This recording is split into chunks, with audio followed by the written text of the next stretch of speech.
So I just wanted to thank the organisers for coming up with such a great topic. I think fundamentally what we're all interested in is behaviour change, and it's pretty hard to do that without understanding what influences our prescribing on the way through. So we've got a panel of 3 this morning, and I will let them introduce themselves. Do you want to start, Peter? Tell us a bit about your background and what informed you. Sure. My name is Peter Chisholm. I'm a medical registrar at Eastern Health. I've also worked as a general doctor in Perth as well, in the Perth Hospital. Hi, I'm Laura Haddifelt. I'm a specialist in equine internal medicine. I worked in clinical practice for about 15 years, and in the last 2 years I've completed a PhD in antimicrobial stewardship in veterinary practices through the National Centre for Antibiotic Stewardship. Hi, my name's Annalise Van Diemen. I trained and worked as a GP in Perth and now work in public health here at the department. So Annalise, I might start with you if that's okay. Have a discussion about who influences prescribing in the GP setting, and do you have a sense whether that's changed over time at all? So to start off with, I suppose, who influences prescribing in general practice? I think, as everybody today has really discussed, it's a complex and difficult beast, and there are many factors. I suppose the way that I've looked at it is there's definitely doctor factors, patient factors and systemic factors, and those are all very much intertwining, but I think some of the big ones that I felt as a GP and that have come out in my discussions with other people, there's been a number of people mentioned access to guidelines, and there are still many practices that don't have access to the therapeutic guidelines, and that's, from my perspective, a really quick and easy win that could be addressed. I think timely, accurate access to results is a difficult issue, particularly in terms of when you add in the patient factors in terms of particularly sick kids, pressuring patients. You know, I've just come here for my antibiotics, everyone else has given me my antibiotics before, why won't you give me my antibiotics? Being able to say, I'm going to do a swab of this now and I will find out tomorrow if this is a virus and or if it's a bacteria, or obviously you're not necessarily going to find out bacterial results, but if you've got a plausible alternative diagnosis within a reasonable time period, it's actually a lot easier to say to a patient, no, you don't need antibiotics because this thing is confirmed that you've got the flu or human metapneumovirus or something like that. I think one of the other big things that, some of the big systematic things that I talked about a lot, and that Bastian Seidel definitely mentioned in previous forums, is the fact that we forget that many GPs are extremely time poor and don't always have control over their consulting times. So, seeing patients in 8 to 10 minutes, even up to 15, and there's often people come with a list of 2 or 3 or 4 things, and it's really difficult to then have what often will amount to a 5 to 10 minute conversation about why antibiotics isn't appropriate and the entire conversation that goes with that. And once you've had that many times, it's easier, and when you've got a good relationship with patients on a longer term basis, it's easier. But it's a really difficult thing to have with people who you've just met, with people who it's after hours or 5:30 in the afternoon, or have just been sent home from daycare with their kid. And I think one of the other big differences between general practice and the hospital is that hearing everyone else's presentations today, it really struck home about how much support there is in the hospital system. You're working as a team, you've got all of these other people feeding back into you and to feed out of in terms of appropriate care, appropriate use of antibiotics, and even things like debriefs. So when there's an adverse outcome in the hospital, it's not perfect, I know that, but there is systems in place for debriefs and talking about why something happened and the systematic things that happen. As a GP, that's not as set, and adverse events and adverse outcomes from what essentially is your alone decision about a patient management is really difficult, and they stick in your mind. And I still remember a couple of things where I, rightly or wrongly, didn't diagnose something correctly, and that had significant impact on that patient's outcome. And there's no support, there's no formalised, in most systems, no formalised support systems for that. So I think having some sort of support system in place to help with that prescribing is really important. In terms of over time, I'm not sure. I don't necessarily feel like I've been around long enough to say. No, that's okay. Yeah. Peter, how much of that rings true for you too in the hospital setting? Yeah, I think there's definitely compared to in general practice, there's a lot more support in the hospital setting in terms of advice. We would have 24/7 availability in most of the hospitals of infectious disease physicians, and they do the AMS rounds multiple times a week. Having said that, though, as to who's actually making decisions with a lot of common things, we have very, very good access to the guidelines, and we also have our Eastern Health guidelines as well, with a few notable differences in them from the therapeutic guidelines. But especially at my health network, I think a lot of the decisions are initially started in the emergency department as to what antibiotic a patient will get, and there's a lot of factors which come into that decision, and then the inertia of that antibiotic choice can continue for the whole hospital admission, and sometimes people on a ward round, it's easier just to the path of least resistance is just not to question that antibiotic choice for simpler cases, and just to allow that to continue until the patient is better, which I think can definitely be improved. Yeah. How do you feel guidelines are used in your hospital? Are they widely used by everyone? Is there a lot of buy-in with the guidelines? Well, I think people are definitely aware of them, and like I do encourage use in general medicine and as much as possible in our fields. But I'm not sure. Like there are noticeable areas where they're just not followed as a cultural thing. For instance, exacerbations of airways disease will often have intravenous antibiotics added on board, and that just seems to be something that won't change. And if you, as a medical registrar, decide to stop antibiotics, you'll notice that they're started again the next day.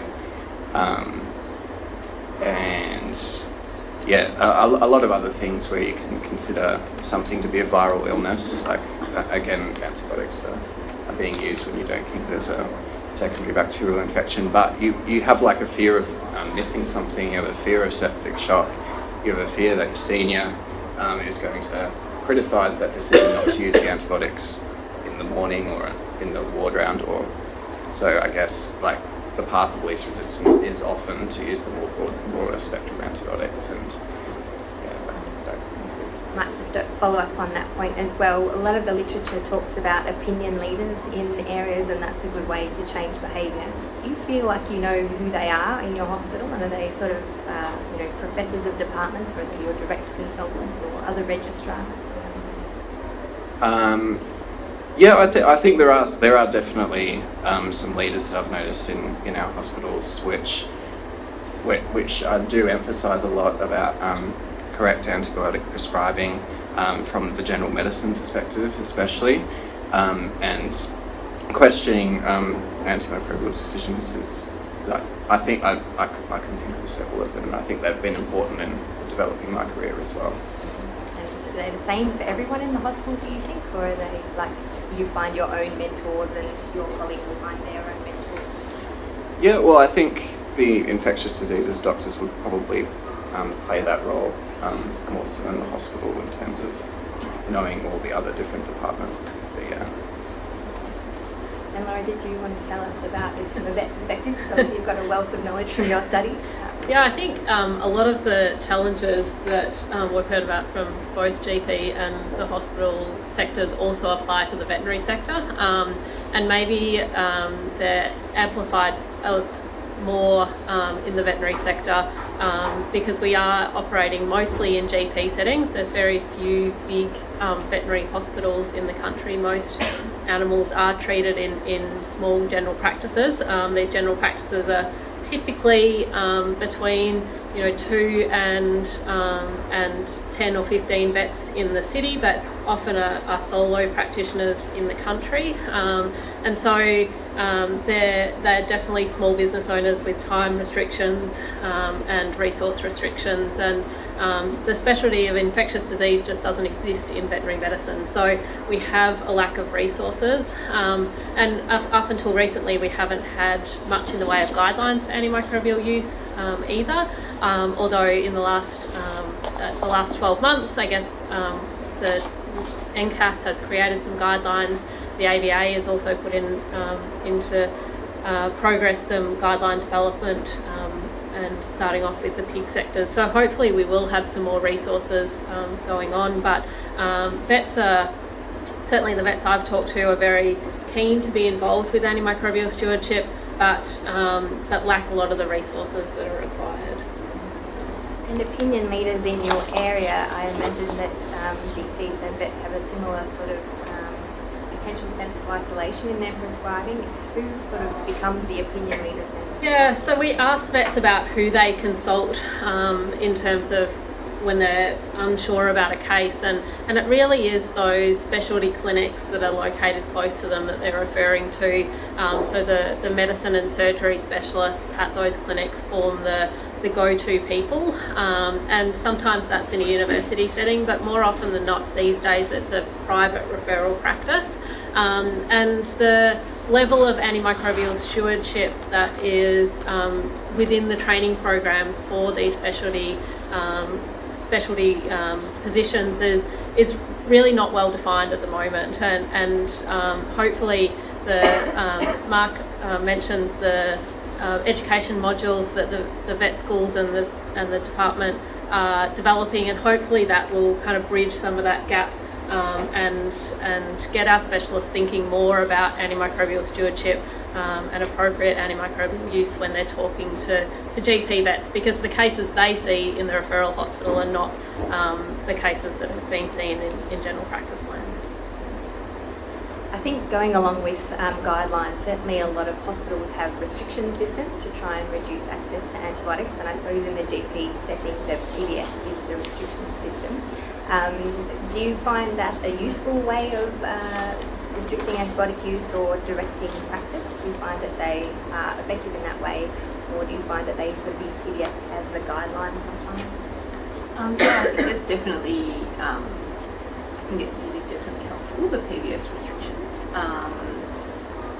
Having said that, in some ways, sometimes when something is only going to cost $6 and someone sees that as the solution, then in some ways it becomes part of the problem, and in particular, automatic repeats. You have to actively turn that off if you want that to not come out of your script. And other things that came up on that front is the automatic dosage amounts. For some of them it's 50 tablets, which is a whole lot more than you will ever need for some courses of antibiotics. So I think in some respects there are some quite easy wins on that front in terms of PBS appropriate prescribing, and there was also some feedback, and I can't remember the exact medications that people were talking about, but in terms of people prescribing something that was on the PBS that perhaps wasn't the most specific antibiotic for something that had colchicine in that time frame, and it's not, and therefore giving the antibiotics that was on the PBS because that was all the patient would have needed, I suppose. And I think just also going on from what Laura said,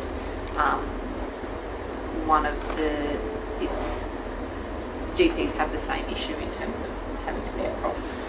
This is not the only thing they do, and it's not the main thing that a lot of GPs do, and you have to be across the guidelines for essentially every system, and that's a really difficult thing to do. And I think one of the big cultural shifts that needs to happen from a public expectation perspective and from a practitioner confidence perspective is having that confidence to say, I'm going to look up the guidelines, and that not being interpreted as inadequacy of practice and not being interpreted as them not knowing what they're doing, but just them keeping up with the ever-growing amount of evidence across lots of things which you can't, it's just not possible to have in your head all the time.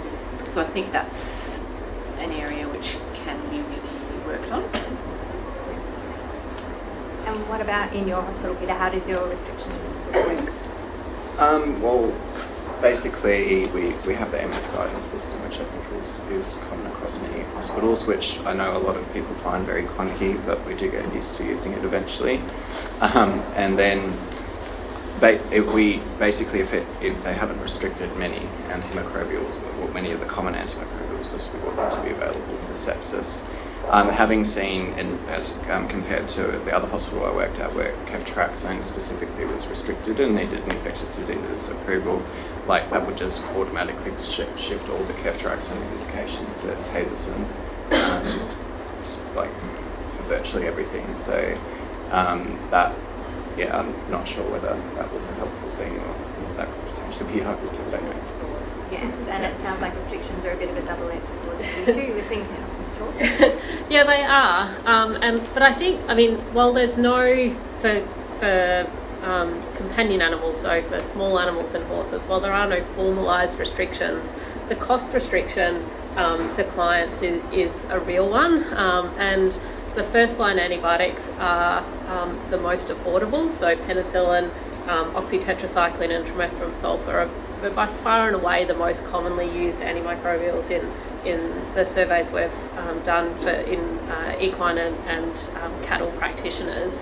And people are restricted by what's on their pharmacy shelf. So while selling drugs might present a conflict of interest, it also means that vets are restricted to selling what they've got, and so they're not going to have pip-taz sitting on their pharmacy shelf because it's really expensive, and B, it's not very commonly used and it's likely to go out of date really quickly. And so vets do have these real-world restrictions that in small animal and equine practice, and certainly in food animal medicine there is a lot of restrictions from a legislative point of view, which restrict what can be used, and the antimicrobial residues in food restrict when they can be given and how close they're given to slaughter as well.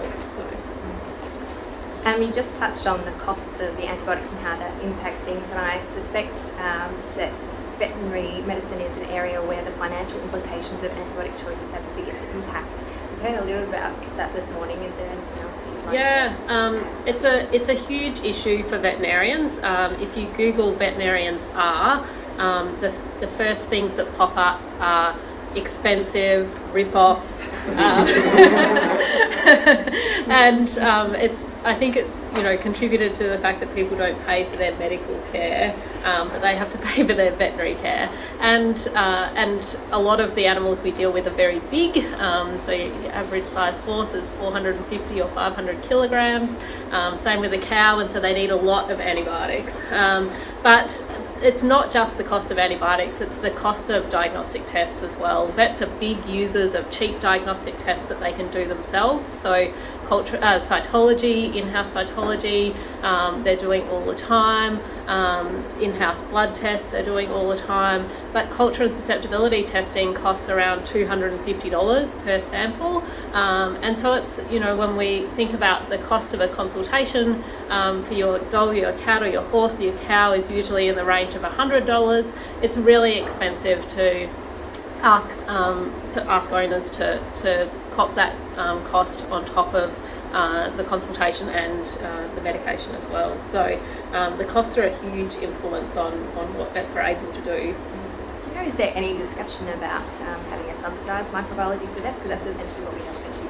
Yeah, I think it'd be really great, but I don't know that there's a budget for it. Peter, you in a hospital obviously do have access to a lot more microbiology. Do you think it's very well used? Do you think it is one of the major informers of prescribing?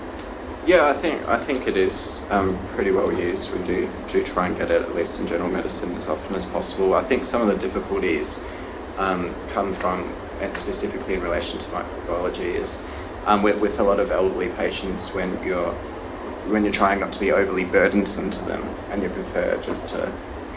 A lot of consultants, especially those more involved in palliative care or in geriatrics, they're treating. They know clinically what the problem is, and they just want to for it to get better without being overly burdensome to the patient with pathology, and that's a bit of can cause a bit of differing opinions between antimicrobial stewardship and general medical consultants. I think that's one of the commoner ones. And that problem also comes into part with delirious patients as well, where you can imagine that a patient has a urinary tract infection, but you never have any evidence of it. Are you going to force that patient to have an in-out catheter and distress them even further? That's a common problem as well. But then the microbiology never comes really. Are you often surprised by what you find on micro, or it's pretty well as expected? It would depend on the specific cases, but I think, there is often surprises a lot of the time, more resistant organisms, more common organisms causing severe problems. So I guess it's you assume that you need a broader spectrum antibiotic because your patient is sicker, I think is a lot of the problem, but often it's just because of the virulence of the organisms. That disconnect, like in a Met call situation, you want to change the peptides to meropenem, but probably it's probably just the natural history of the illness. They're not in septic shock. Annalise, what about in GPs? You mentioned with the micro that the time delay to getting the result is a pretty big factor. Is there many other influences on actually ordering microbiology to then be able to inform prescribing? Done well, or what are the barriers? I think it's done intermittently. I don't think it's done as well as it could be. The volume of the mic. Yes. Sorry, is that better? I think it's probably done intermittently. I think there are some people who are very consistent with ordering tests, and I suspect for the easier ones it is, UTIs in an adult person who's can easily do a urine sample. I think there's not infrequently there are clinical decisions that are made in the absence of swabs or tests, and then further swabbing testing is only done once the first line of antibiotics is proven to be unsuccessful, and that then brings up all sorts of different questions as to, is it bacterial to begin with, or was it viral, or what impact has the antibiotics that this person's been on for 5 days actually had. I am certain in rural and remote Australia it's a huge issue, and Western Australia particularly has got big issues with multi-resistant staph, in addition to huge numbers of topical and systemic group A strep, and so when we're talking about particularly tropical medicine and particularly Aboriginal medicine, that's another whole kettle of fish in terms of prescribing practices and availability of services in Australia, and that's something I think we could probably talk about for years, so we won't go much further there. And I think the other one of the other big difficulties, both in terms of whether or not there is culture-specific results available or sensitivity-specific results available, is allergies and medico-legal implications of prescribing or not prescribing things. Every man and their dog seems to be allergic to penicillin or amoxicillin, and can you remember it? No, it happened when I was a kid. What happened? Oh, I got a rash. Oh, right, so maybe you actually had rubella, or maybe you actually had EBV, or maybe you just had a viral rash, or, there seems to be an awful lot of people who apparently have allergies, and I think that is something which makes it really difficult even when you do have tests available. So yeah, definitely a problem for us as well, and I think we're about to have a talk on that. So another factor which is important in the literature on behaviour change is feedback to individual prescribers, and I think that is much more explored in the GP setting because of the availability of data. Do you have any experience of that kind of feedback, or any of your colleagues that you've asked about this sort of thing? How do they find it? Yeah, look, I found the NPS medicine-wise feedback really useful when I was getting it. It was a really great sort of way to benchmark what you were doing compared to what other people were doing. In terms of other feedback, I think the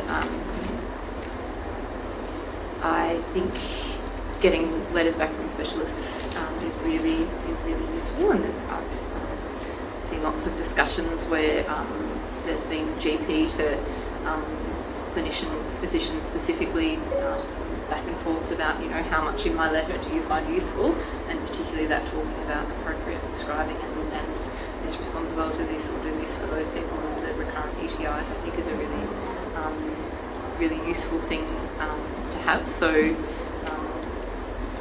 and I think that is something which could be definitely systematised a lot better, and it's something that is obviously being worked on. So, Yeah. And what about in the hospital, Peter? I find from the AMS perspective that giving individual feedback is quite hard because there's a whole team of people who don't really know who made the decision as opposed to who just wrote it down on a piece of paper. What kind of feedback would be useful to you, and who do you think the feedback needs to go to on an individual level, on a unit level, both? Well, I think obviously the person on the ward's going to be the easiest person to find, and hopefully the registrar is available, because sometimes if it's at a more junior level, that feedback might not come through to the registrar or the consultant. But I think it's important for registrars, I think, to be honest with the AMS is saying, to work out, okay, that decision was made, and working out exactly what the differing opinion is, and whether it is an oversight or whether it could be improved, and whether we should, or what they often do, in my experience, involve a consultant in the discussion without actually understanding what the differing opinion is. And so that's something that could be better Do you find the consultants make most of your antibiotic decisions, or? No, probably. I think the registrars would make about 2/3 of them, but then sometimes they feel quite strongly about a particular antibiotic for a particular condition, and sometimes you have to try and predict that. So you do that for them because they've asked you to do that in the past for particular conditions. So it'd be good, and I'll try to do it for myself when you're discussing with the AMS clinicians, to work out in particular whether there is a differing opinion or it's an oversight. Laura, I don't know what's available in the vet world about Yeah. antibiotic usage and feedback. So there's not any real formalised mechanisms for feedback at the moment.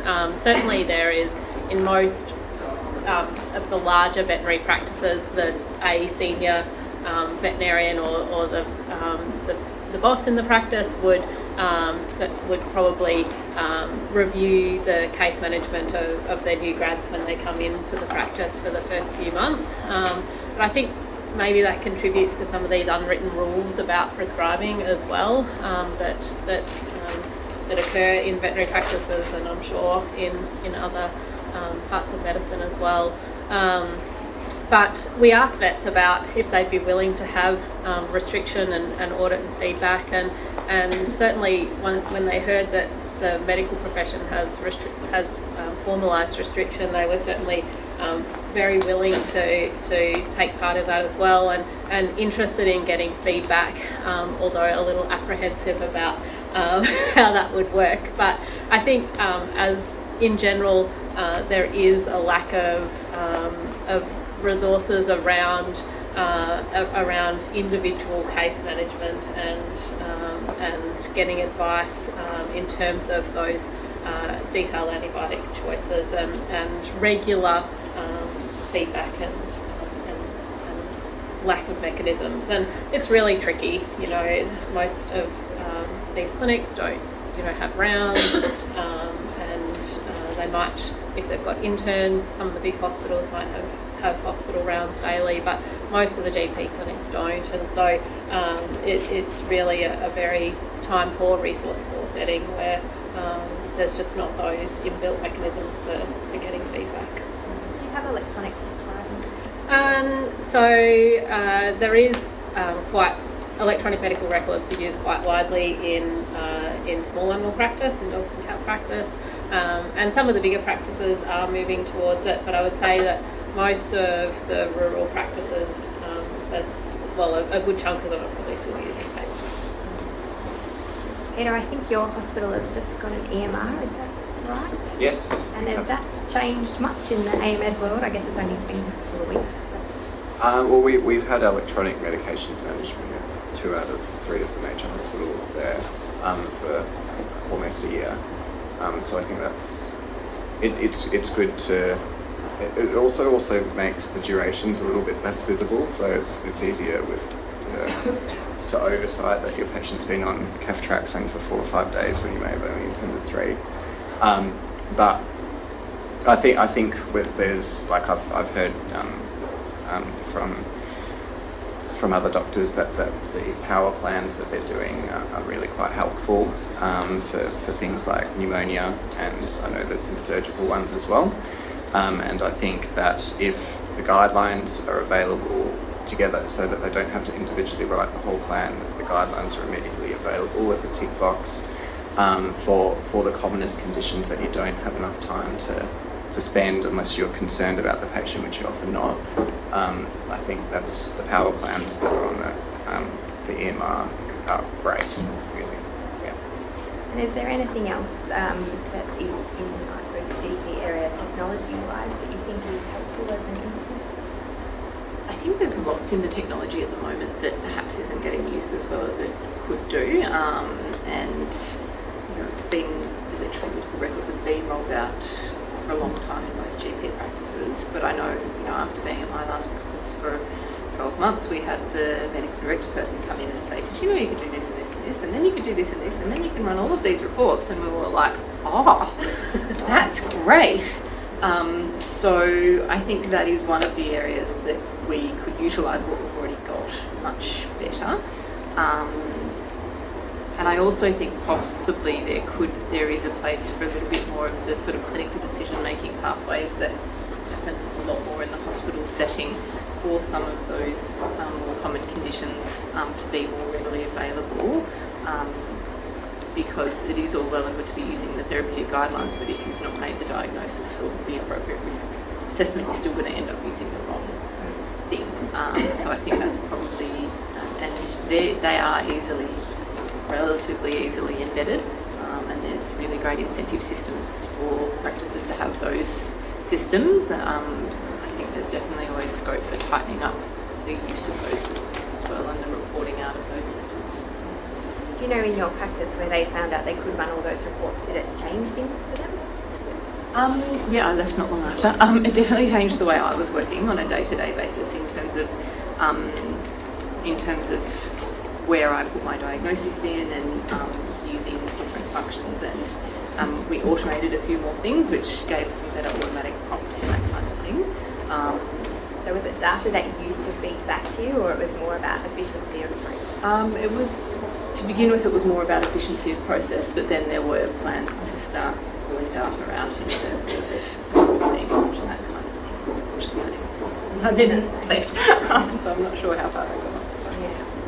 And Laura, we've heard quite graphic descriptions of the environmental setting for vets that they work in. So I don't know if there's more to add about how that environment impacts prescribing. I don't know what antibiotics people take with them when they, go to a call out, and whether that what's in the bag affects what you do most. Or... Yeah, I think what's in the back of your truck definitely has a huge impact on what you prescribe. But to be honest, there's not a huge breadth of antibiotics that are used on a day-to-day basis in general equine and bovine practice, and so it's the common drugs are used commonly, and they're the ones we carry around with us. And so I don't think that's a huge influence on inappropriate prescribing. I think those drugs are prescribed appropriately.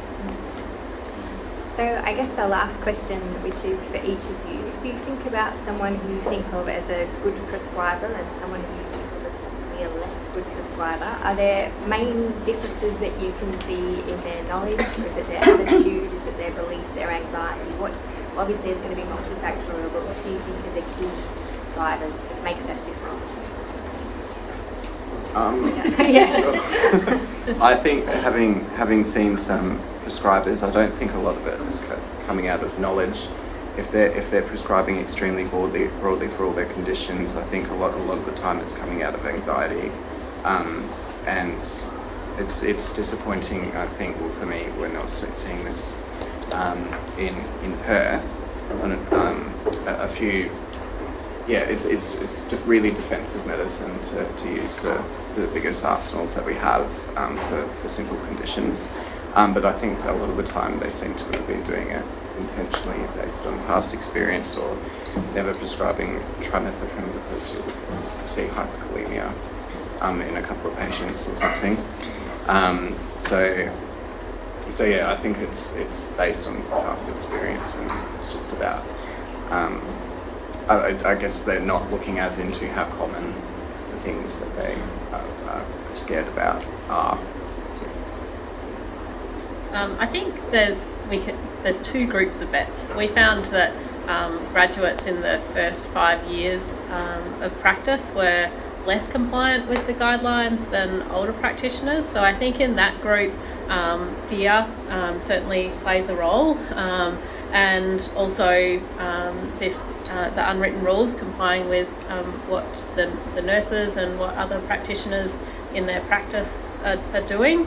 But I think in our older practitioners, based on the survey that we did, that it was a lack of education, and it had been a long time since they did pharmacology, and pharmacology continuing education wasn't their favourite topic, and so there was a need and a want of easily accessible guidance on those things. So I think probably the main hallmarks of a good prescriber in general practice, and I think the bones are there to make it happen in some ways, but there's some fairly hefty structural changes that need to happen in the way some general practices work for this to become an easily implementable thing. But I think very much confidence as well, and anxiety and past history of adverse events, but confidence in your prescribing and in your own clinical practice, having an ongoing relationship with the patients. So, a degree of permanency, I think, is really important. One of the statements that came out was, on one hand, someone who'd been in their rural practice for 5 or 6 years said, my patients know me well enough now that if I say it's viral, they believe me, and they don't push further for antibiotics as a general rule. And then someone else said, and this is, I will very much acknowledge, a gross generalisation, but I very rarely see somebody come out of a home doctor after hour service without a dose of amoxicillin or Mentum generally. So there's, but also time. I think the 8-minute consult is just not conducive, and ready access to the resources, particularly all that great stuff that MPS Medicine Wise send out, is really important for both the patients and doctors. Well, thank you to all our panel. That finishes up our time. Thank you.